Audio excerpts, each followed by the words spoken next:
tell me about your relationship with alcohol and how it first came into your life. Oh man. Okay. So, well, if I go all the way back to my childhood and I think about what my home was like, it was not a home that was full of, alcohol in my face. My parents did not drink much at all, Hmm. actually, and there wasn't much alcohol in the fridge. I mean, pretty rare actually that I had alcohol in my childhood.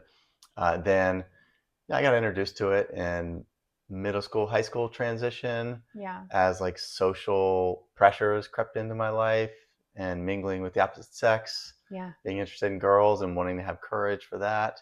Hmm. And, that's really where it started in my life. How about you? Yeah. Similarly, we didn't have alcohol really in our home. Really, the only memory I have of alcohol when I was young was my dad would drink a beer while he mowed the grass. But I don't even remember there being alcohol in the fridge. Maybe I just didn't have an awareness. But my parents weren't partiers. Their life just wasn't about that, and it wasn't really a central thing in our home. Similarly, my first introduction to it personally was um, maybe eighth or ninth grade, and being at a friend's house, and you know, parents had left like a cooler of beer, and it was New Year's Eve, and we like snuck some alcohol, and it was definitely in high school for me, similar to you. I think, it was about um, feeling uncomfortable and just Hmm. trying Hmm. to like fit in and I think the first time I did it was just a curiosity, and then after that it became this thing where I knew it would kind of take the edge off and give me something to do. Hmm. And yeah, just kind of it gave you like liquid courage, right? So that's what it was for me. It was just a social thing through high school and college and young adult life, for sure. Yeah, and then moving into I did have a stint in um, my early 20s when I changed my diet, that I stopped drinking for about 6 months for because it was part of healing my gut. Hmm. So there was for me before, this last time that I stopped drinking, um, a connection that was made kind of early on where I started understanding the connection between alcohol and essentially chronic disease. So that was maybe a little bit different for you and I think, moving into adulthood. Yeah, it's amazing now being in my 40s to think that for 30 years, close to that, I mean, closer Hmm. to 30, it was like a major part of my routine in the week Hmm. all the way through. I never had a real significant like break from it. I didn't have like health issues that gave me pause to like participating in it. I had one almost miss, almost scare with getting in trouble in Hmm. college. Hmm. And I kind of paused for a short time, but then no, it's been the same. Or it was the same for many, many years up until I was 42 years old 2 years ago. I mean, it was just this routine Yeah. of on the weekends. Yeah. And yeah, it's a big part of my life, which is, it's like, time flies and you look back on things. And that's something that's amazing to me is just how big of a part of my life it was. Yeah. Yeah, and just for context, so, when we started dating, there was plenty of drinking involved. We were in grad school and doing happy hours and brunches and all that stuff, like on the weekends when you weren't in the lab. Hmm. I had more free time in law school, but For yeah, the and for the then record, I think that's a dental residency has more time commitment than law school, maybe. yes, for the record, you can say that. That's totally fine. That's fair. Um, but yeah, so then when we got married and we were starting our career, like, well, we had careers, but when we were starting our businesses, I guess, really, Hmm. and Hmm. just figuring out, we'd moved to Austin, settling in. The routine was really, once we were post school, was, you were did not drink when you were working, like days before you were working for safety reasons. And that was just like a hard and fast rule for you. And so, for me, it was just always a social thing and, or something we would have cocktails together or whatever. So I just followed that kind of pattern with you. And so for us, it was always like a Friday, Saturday thing, Hmm. meeting up with friends or going on a date, and having a couple drinks or something like that.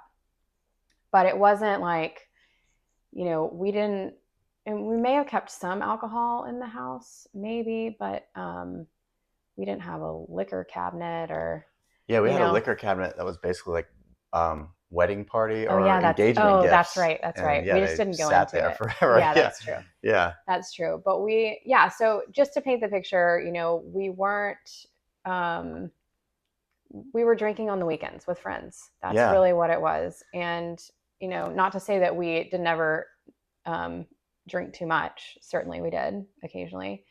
But it wasn't like, we didn't have, I guess I'm just trying to say, like, there wasn't like an alcohol problem. We weren't, like drinking at 7 in the morning and not going to work. It was a pretty like social thing. Like, I think most of the people that we know, Hmm.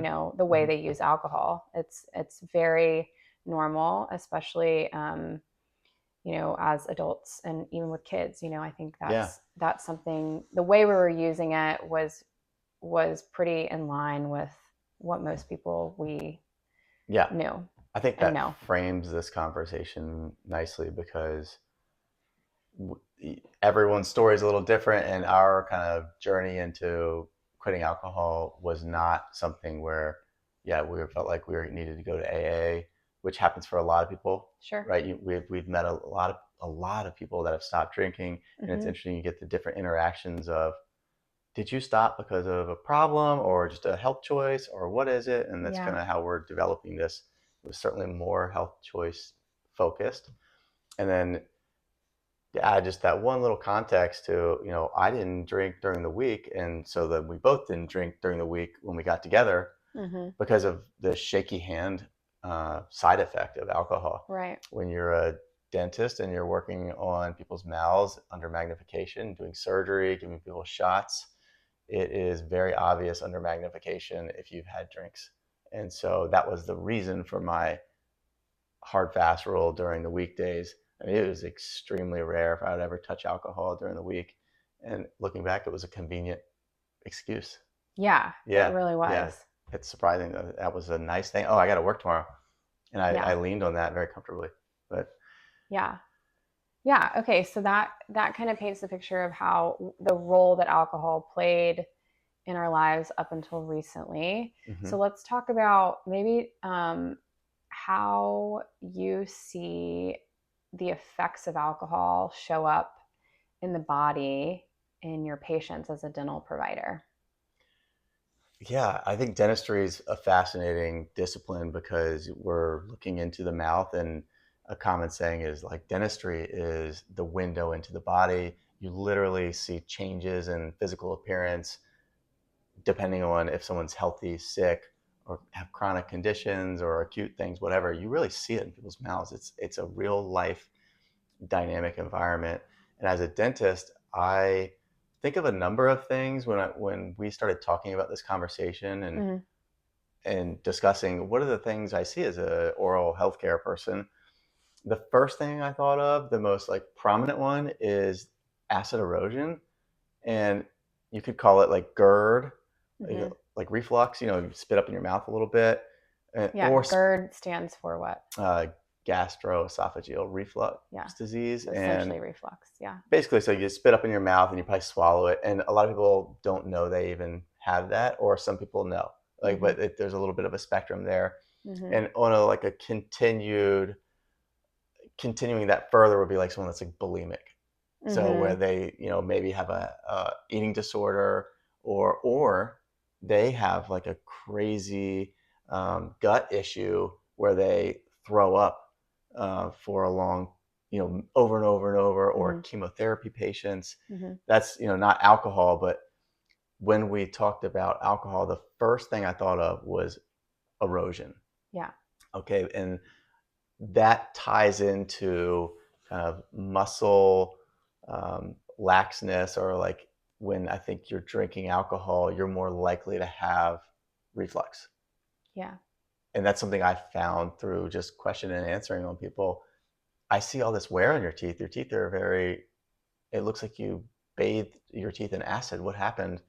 And it's this thing where a lot of times it's, I don't know, I don't know, I don't know. And then it might refer them to an ENT and they do a test and find out, oh, you have reflux. Mm-hmm. And you go through all the health history stuff, and alcohol can be a big contributor to the muscle tone in your body, Mm-hmm. especially those types of muscles that keep stomach acid out of your mouth. Mm-hmm. Mm-hmm. So erosion was a big one. Second big thing is actually cavities. And I think there's a couple reasons for that.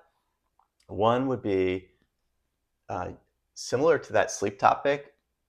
You have drinks, you go to sleep, and what do? You You snore, snore. Yeah. right?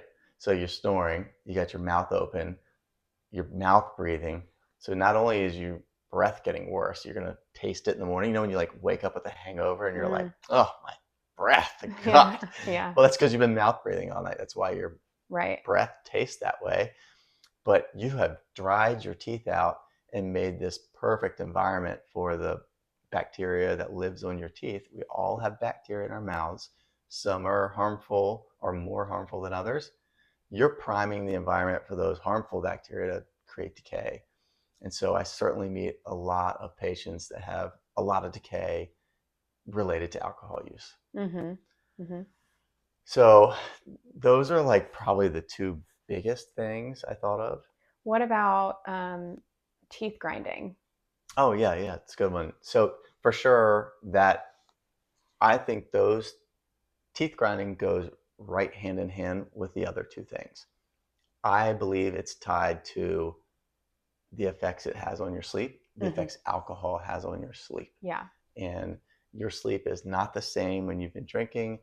And so your breathing is altered for one reason or another. And one of the body's reactions to encourage you to breathe, because you have to breathe to live, is to almost stimulate you, make you wake up. And one of the stimulations that your body does is have you grind your teeth, Mm-hmm. have you mash your teeth and grind around. And there's this thing called the bruxism triad, where people, they grind, they have acid, and they have sleep issues. Mm-hmm. And I feel for many people that's strongly tied to alcohol use, actually.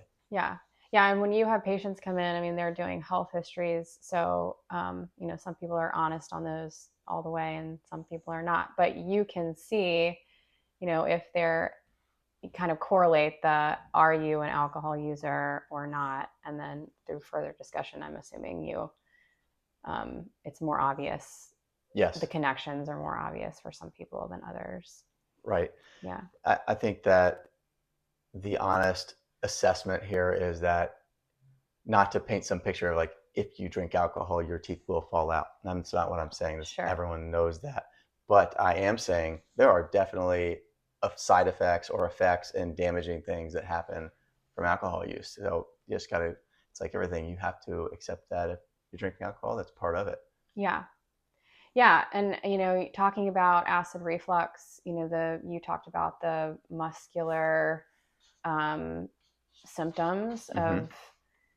of drinking alcohol and just kind of relaxing of the muscles, but also, acid reflux. Most people have the wrong impression of what it is. It's actually when you have not enough acid in your stomach, Mm-hmm. and one of the things that you have to have in order to have enough acid in your stomach to kind of break everything, you want it to be very acidic in your stomach to break all your food down.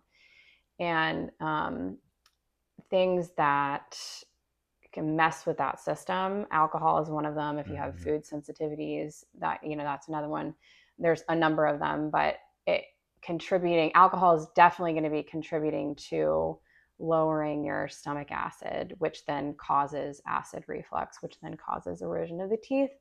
So, it's all of this stuff is is so intricately connected. And you know, and we also know, we don't need to get into all the other things. I think there's plenty of scientific literature about, um, you know, it's really hard on your liver, you Hmm. know, your Hmm. detoxification system. That's um, it's it really is hard on the body to constantly be detoxing the extra stuff, because also we live in kind of a toxic soup already, Hmm. just by nature of the way the world is. So you're kind of adding insult to injury with alcohol, and it can really mess with your gut, which is essentially the center of your health, right? Yeah, I think what you're getting at, all the things you're saying, tie back into what I believe, and I think we both share this thought.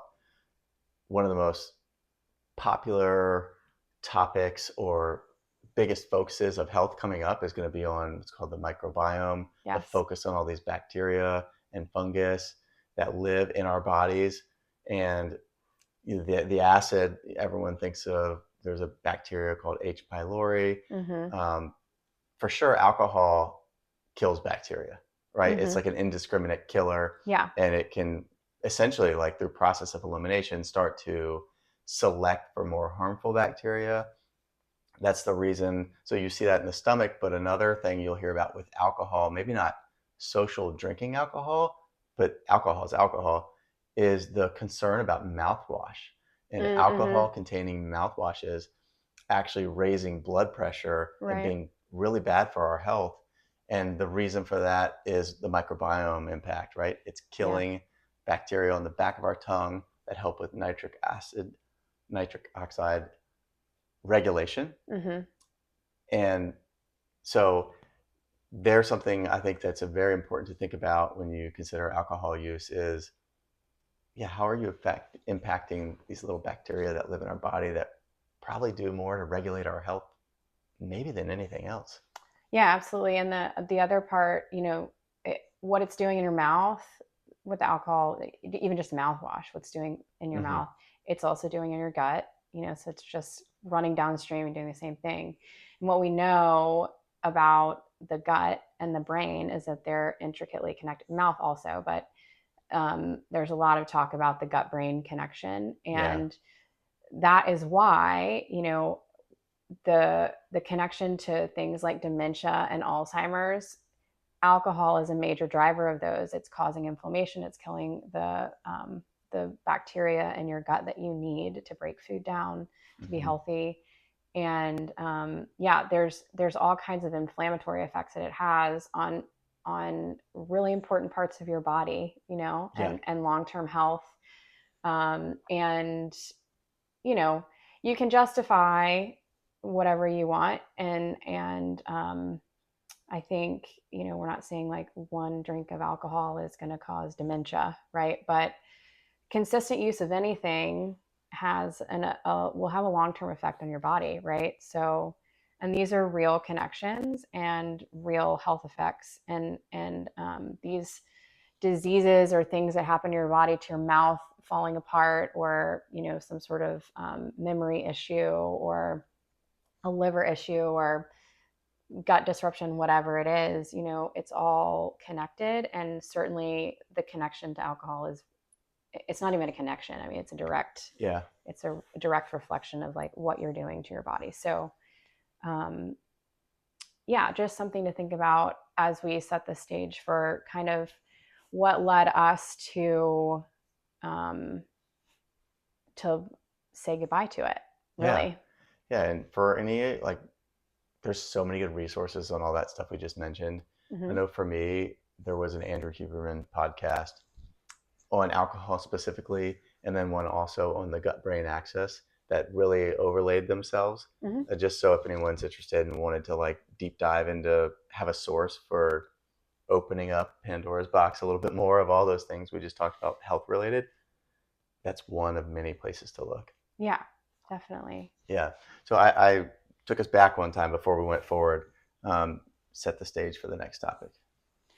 Yeah, so the next thing I wanted to just talk about is well, I guess what led us to stop drinking. So Mm-hmm. for me, it was different for you and I. We didn't stop drinking at the same time. Um, I actually, so after our youngest was born, and really during his, well, after he was born, I started having some health symptoms that were really bothersome.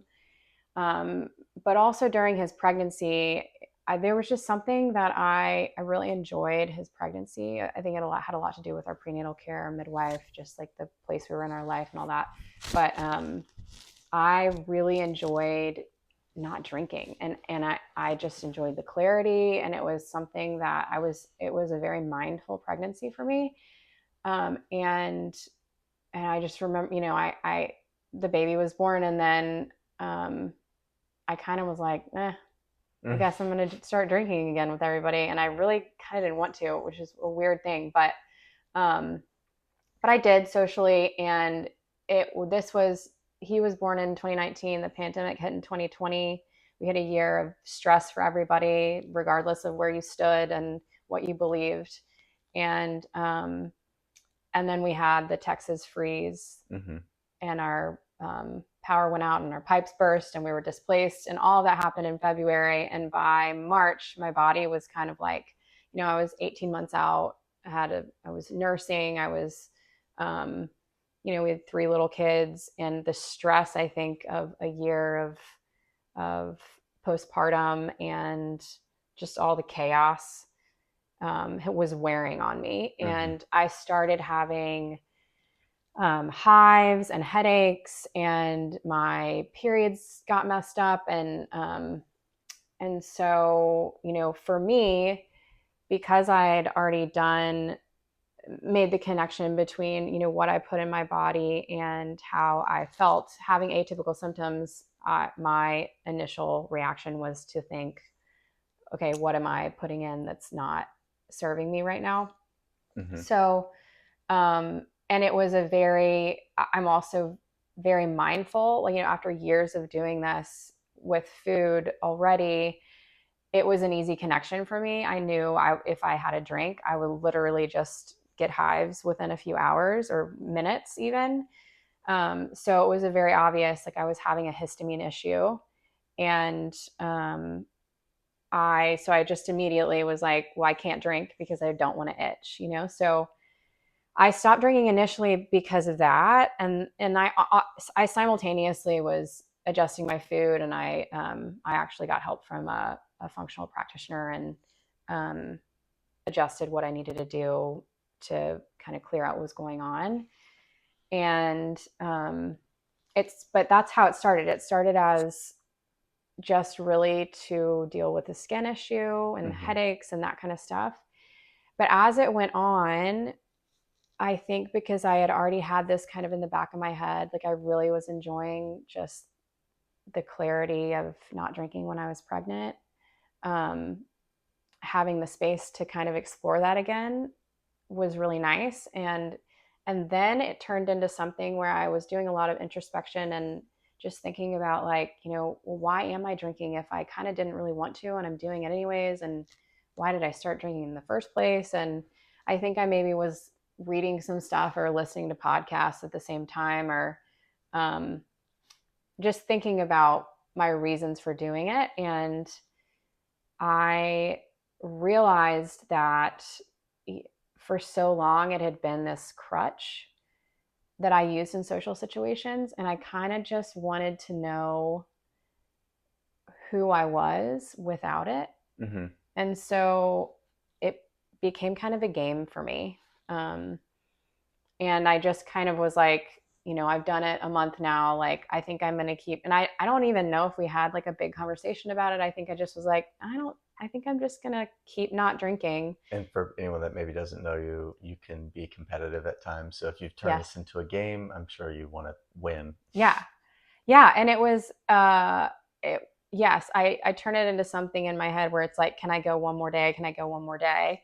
And, um, it was just, I think the longer I did it, I was simultaneously dealing with trying to get some of these symptoms to go away. Hmm. So it was reinforced. I had like a second reason to do it. But the longer I did it, the more clear the positive effects became, and we can go into that in a minute. But that it just made me want to keep going. So that's kind of where I Yeah. started.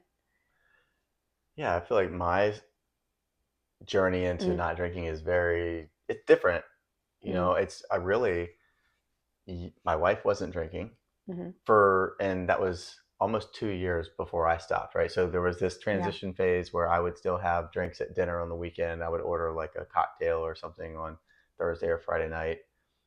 And then, but there was like, I started to think about, well, and I'm sure there was times where I just didn't get a drink because you weren't drinking, but Mm-hmm. it wasn't like I told myself I'm going to stop drinking now. And I think what really happened is you pair the idea of, okay, my wife's not drinking, and then I started taking classes and a curriculum about integrative dental medicine, integrative health medicine, called the ACIMD, which is an awesome program for dentists if they want to look into like holistic health principles, how that applies to dentistry and overall health. When I went up to start that, was very close to the time that I had stopped drinking. So Mm-hmm. I was taking these incremental steps myself. Like you and I have been fit and healthy by most people's measures for ever since we've known each other. Yeah. Right. So for that's 14 years. Mm-hmm. Like, but we both were taking like more steps towards like improved health. And like when you ask somebody, if someone asked me how am I fit at 44, how I have abs and look good and doing all these things, Mm-hmm. the answer is like it's a lot of little things. Right. And so I had started taking these little steps, and I think a lot of it following your lead, but then also feeling interest, like I had an interest that was brewing in my own mind and body. Mm-hmm. And in the previous 4 years had had some actual health issues pop up. So that probably prompted me to want to get healthier. Mm-hmm. So yeah, it was just my wife wasn't drinking. I started getting more into my health, and that was a big lever to pull that like potentially could have big changes. And after a couple of months, I really felt major shifts happening. Yeah. So what did you feel first? The first thing I noticed was the type of quality of sleep I was getting. Mm-hmm. We have three little kids, and there's usually someone knocking on the door or something at some point in the evening or something like that. So parenthood involves disrupted sleep Yeah. for us, at least. And I imagine for most people out there, Right. right? It's just part of it. It's part of the deal. It's what you sign up for. And so you just do it, you get through it. And, but getting woken up in the middle of the night once or twice when you've had a couple drinks is so different than getting woken up a couple times in the night when you didn't. Right. I mean, just night and day difference. And so, energy for workouts, energy at work, productivity. Mm-hmm. Like, so that the answer to your question of what's the biggest thing I noticed was sleep Yeah. quality and feeling actually rested, even though I'm still going really hard in the day. I'm still running multiple practices, multiple businesses, have a wife and kids, and I'm going full speed. I Yeah. felt so I really could feel the difference there. How about you? Yeah. That's it's really like it's quality sleep, but it's really about energy, right? Like the sustained energy was a big difference. I think for me, it took, once I'd done it for a few weeks, that was a very obvious thing, and better quality sleep. But I also just realized how much I had been struggling through the week after maybe just having like drinks on a Saturday night and Mm, thinking like, oh, it just messed up the one night and maybe I'm going to be a little lazy on Sunday.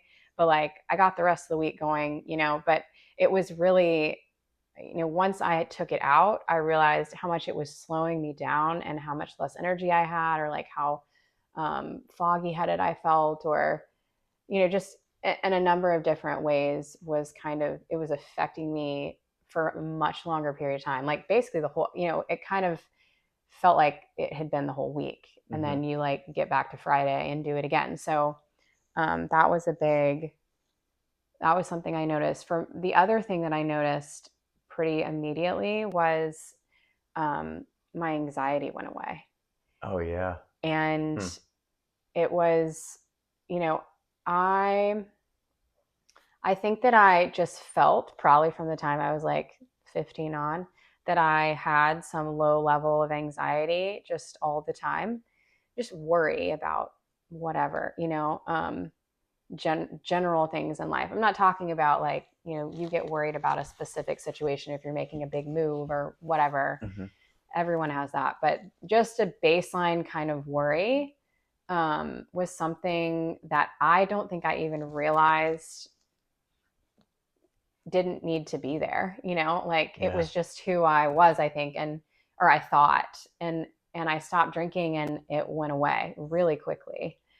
And then it was, I used that, for the sleep and that feeling, not having that anxious feeling for a long time in the first probably year. Whenever it would, I would come into a scenario where I was like, ooh, like this is something where I usually drink. Maybe it would be fun to Mm-hmm. just have a drink. And I would go through in my mind, just like, okay, if I have this drink, then number one, I'm just gonna get tired because alcohol makes me tired. Number two, I'm gonna sleep poorly. And then number three, like even if I had it early in the day or something, like I know that anxiety is going to come back. Yeah. And it's, once you don't have it, there's like nothing in you that wants it to come back, right? It just feels so much better to not have it there. Yeah. Just to kind of follow up on that and or double click on that particular topic. Mm-hmm. It's funny when you what I think we both noticed is as we don't drink in social situations, you'll come across other people that they're also not drinking, and it's almost like a way of like, oh, I see you're not drinking, cool, I also stopped drinking, whatever, it's a conversation starter in some ways. Yeah. And I feel off my memory, the reduction in anxiety is one of the more common things someone will tell me quickly in conversation. They'll say what you just said. Yeah. This, like, I used to have this anxiety and it's gone, and thank God it's gone. It used to kind of plague me. So I think that, again, this ties back into the microbiome, probably. So many health things can circle back into that. But Yeah. that's just to kind of like reinforce that issue of how prevalent anxiety is in our population. The Mm-hmm. number of SSRI and anxiety prescriptions are just through the roof. And I've actually audited my charts in my practice. It's the number one prescription I have in my clientele. Clientele whose teeth are falling out. Right. So, take that for what it's worth. Yeah. Use that as a piece of information to process and as you make your decisions. Yeah. But I mean, right? Yeah. And I'm in the dental implant world. The use of SSRIs are associated with higher implant failures and Mm-hmm. complications. So these drugs, they have serious side effects, whether, it's like you can't draw a straight line, but you can kind of do a dashed line Mm-hmm. from prescription medication, SSRI causing tooth loss. Mm-hmm. And then what do? You get a dental implant, and that same prescription causes dental implant problems. So it can be a real big bear to carry, like, to think if someone just knew, maybe if I didn't drink or I did these other health things to limit my anxiety and not rely on that pill, Mm-hmm. hey, it could really help. And talking about alcohol specifically and how it really helped with your anxiety, I think that's a topic that would resonate with a lot of people, anyone that's listening. Yeah. I think the other thing that was really interesting related to anxiety is, and this is kind of how it became a game for me, was going into certain social situations where I just was used to always having a drink, like say a wedding or a work party, or, even like a game day, such like a football game day situation where I had just always, unless pregnant, like I always would just have a drink as kind of like a safety blanket. And but the anxiety was always there. The anxiety the next day was always there about whatever conversations I had or didn't have, or who I did or didn't see or whatever.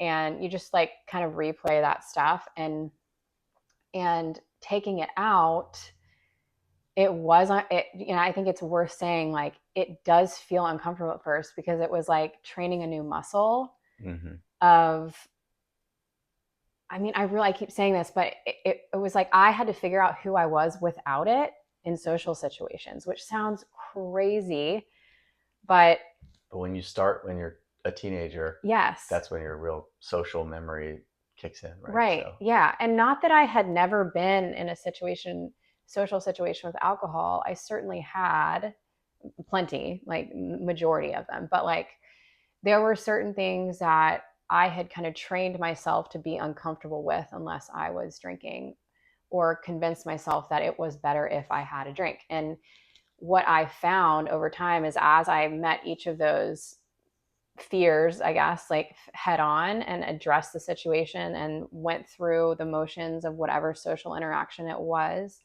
without alcohol, I came out, I was not anxious. I had mm-hmm. much deeper, like better conversations and connections with people.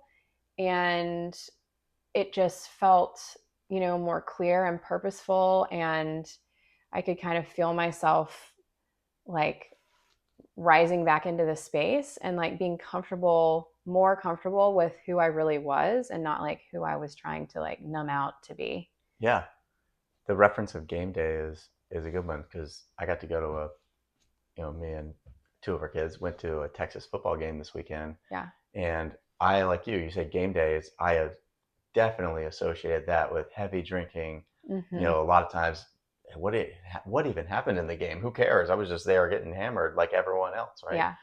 Yeah. And that was a great experience. I got to go, sit and watch a game, and after about the third quarter, we had this great invitation to a luxury box. I mean, so we're really soaking it in, the experience like Mm-hmm. never before, really, because I'm tuned into everything. And the guy that invited us, he got to sit down with us in the third quarter, and he's also sober, and we had like a real conversation while watching a football game. And yeah, it was awesome. It was like so fun.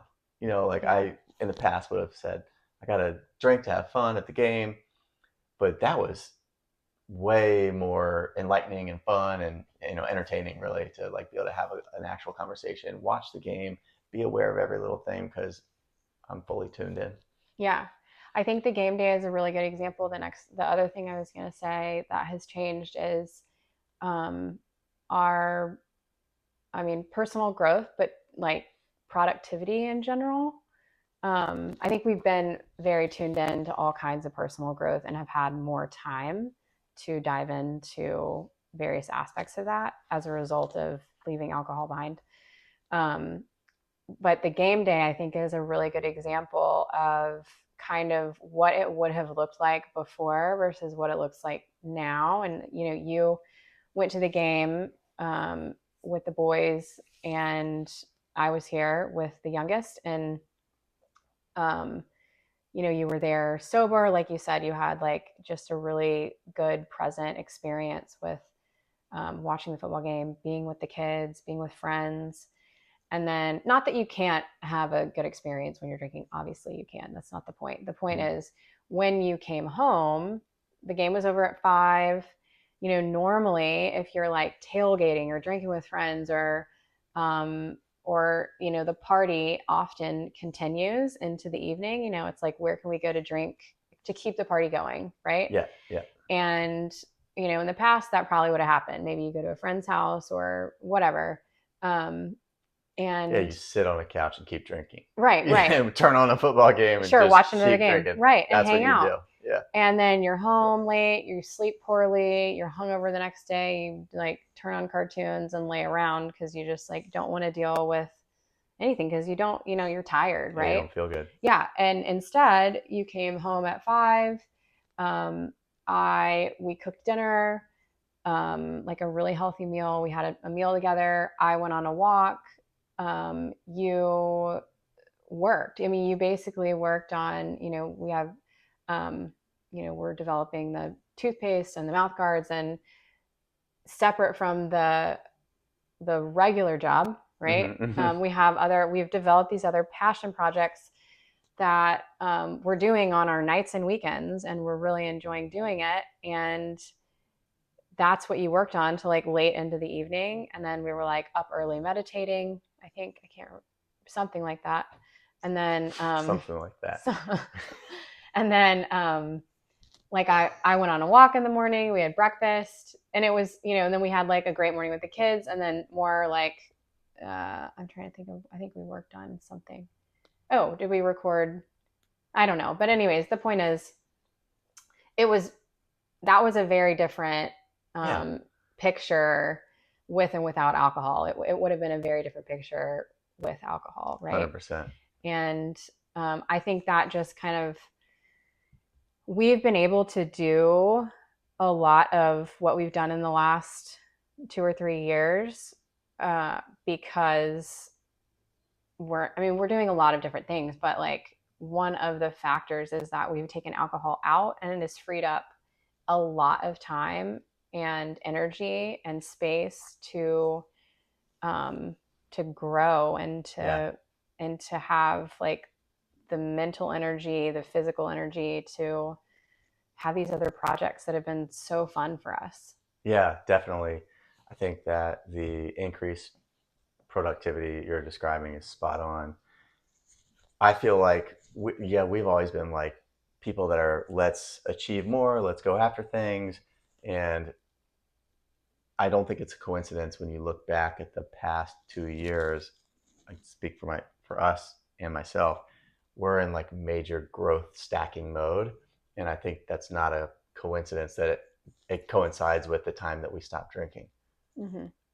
We were always growing at a certain rate, but now we've hit this other level. Yeah. It feels almost more exponential, which is super exciting to have the energy to wait. Hey, before I go to bed, I want to flesh out these like systems I want to develop in a new business, and or these ideas that we have, and being able to do that and then still have energy the next day. And maybe we could segue into something that you left off, is the sex life, Oh right? yeah. Like, this whole, We weren't meditating. yeah, we were not meditating. This whole game day experience, though, is super relatable to so many people that would listen to this, Yeah. right? That, yeah, football game, into an evening party, have some dinner, and then just crash and be hungover, right? Mm-hmm. And if you had sex, it was probably Really sloppy and bad drunk bad. sex. Yeah. It was like nothing memorable.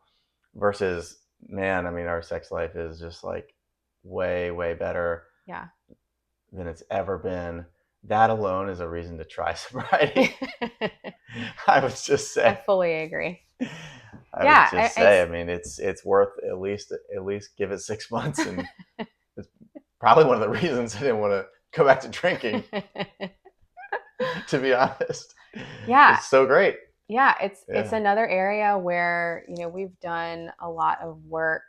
We've put in a lot of effort in these various buckets of our lives, like like career and mindfulness. Like I did yoga teacher training and nutrition. I started a new business, and same for you. You did like your integrative training and all that, and started new businesses. And we've also devoted like a significant part of our time to our relationship Mm-hmm. and our sex life. And what that really requires is really deep communication. I mean, that's the best sex is when you're really fully connected, and you can't be connected unless you're communicating really effectively. And I think in the past, maybe you know alcohol was kind of used as well, like a safety blanket in every situation. And I think it's the same for um, in our marriage or dating life or whatever. It's like you get to Friday and maybe you were like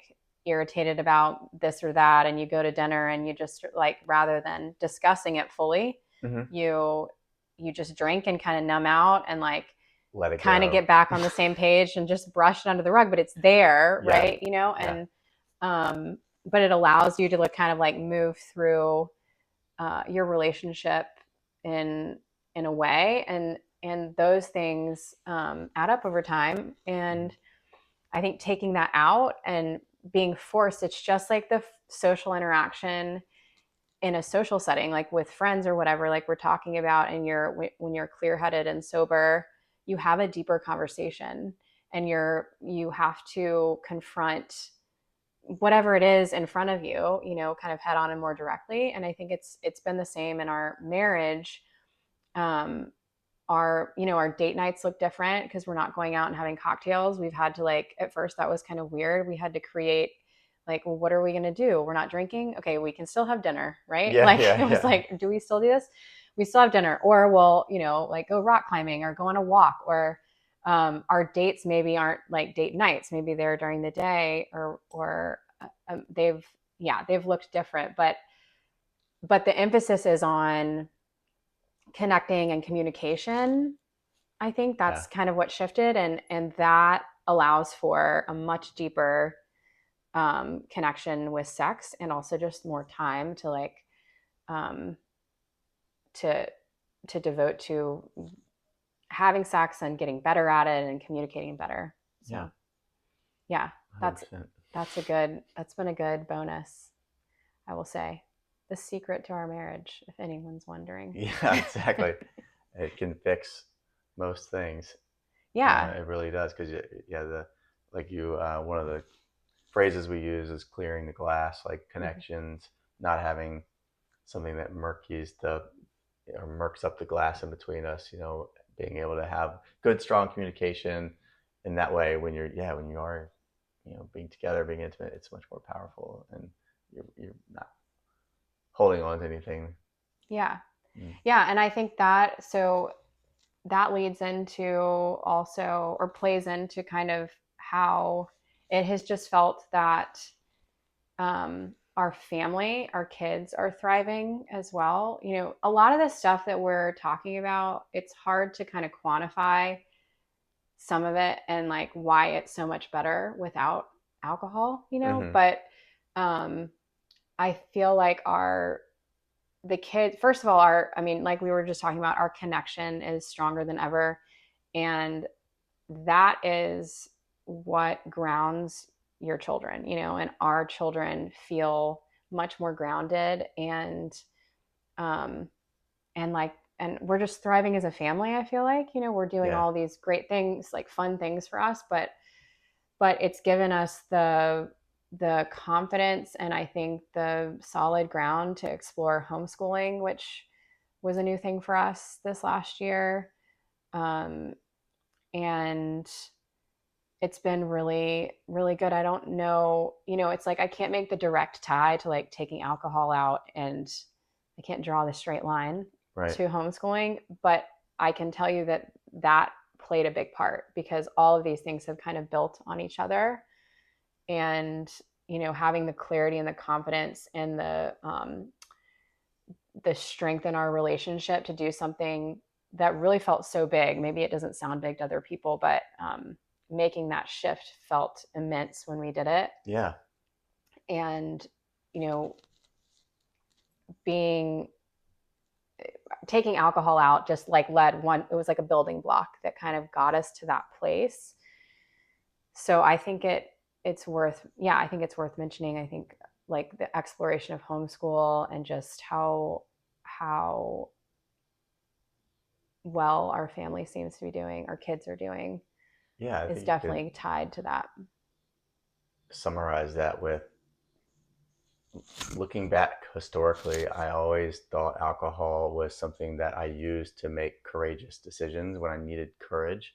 But since we've removed the alcohol, I feel like Mm, in our family, we've taken much more courageous, bold steps than we ever have in the yeah. time period that we've been without alcohol. Yeah, it does. That's like such a good connection. And a lot of, you know, moving forward and like facing your fears is really how you grow, right? And I think it's always in facing the fears that you recognize where you're supposed to be going. And I Yeah. think that was, when you're doing something that is numbing you from facing it, whatever it is in whatever area, it's impossible to move forward. So, um, in all of these things, it's so strange to think about. It's really, alcohol has really touched kind of like every single area of our life, and removing it, same thing. Yeah. It's Yeah. been fantastic. So for a long time, I wondered, when am I going to go back to it? What am I going to do? And it's Hmm. just this thing that's kind of faded out of I don't really think about that anymore. Yeah. So I'm just enjoying the current state and happy to know that there's so many health benefits that come along with it. Yeah. And to see that not only for myself individually, but for you and the family, it's just this net positive thing that has been really helpful for us, for sure. Yeah. Yeah. It's been a really good thing. And I feel like we've also gotten, just recently, we've met lots of people that are kind of on the same path. It kind of feels like there's more people that are curious about it right now, and for whatever reason, are kind of experimenting with it. And I feel like we've made some like really incredible friendships with people that, for no other reason than to just like give it a shot, or not Yeah. drinking. Um, and that's been like a really great addition as well, and fun to like, not that we also have tons of friends that drink, and we hang out with them as Yeah. well, We and love them and still. we love them. Yeah. Just Obviously. to be clear, Yeah. we love Yeah. all of our friends, and we have no problem hanging out in situations with alcohol, right? I think usually it's more uncomfortable for the people that are drinking, Yeah. when we are 100%. not, Mm-hmm. but we don't have a problem with it, and there's certainly no judgment at all. We're just, these are the things that, one, that we know about health, that are just facts. And I think it's good to just, when you're going to make a decision, I think you should know the facts, right?